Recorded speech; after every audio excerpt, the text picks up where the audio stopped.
চিংড়ি, আলু আর পেঁয়াজ কেটে নিয়েছি। এটাকে আমি ভাজা করব।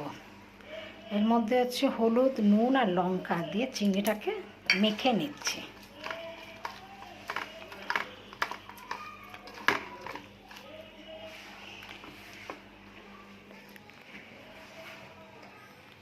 কড়াইতে তেল বসিয়েছি, শুকনো লঙ্কা দিয়ে দিলাম,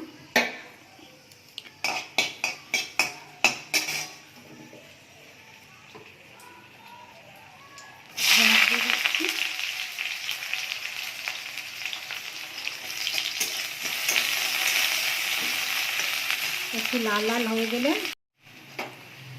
এবার আলুটা তুলে দেবো।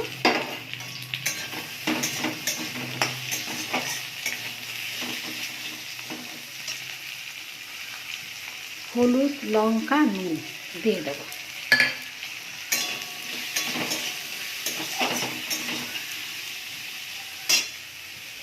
ঢাকা দেবো, আলুগুলো তাড়াতাড়ি সেদ্ধ হয়ে যাবে।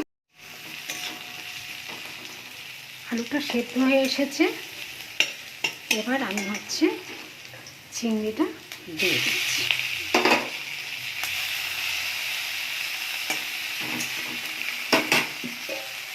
ঢাকা দেব।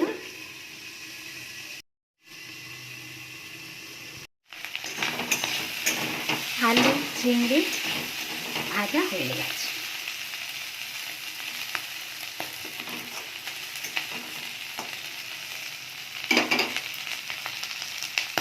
গ্যাসটা বন্ধ করে দিলাম। আলু চিংড়ি ভাজা হয়ে গেছে।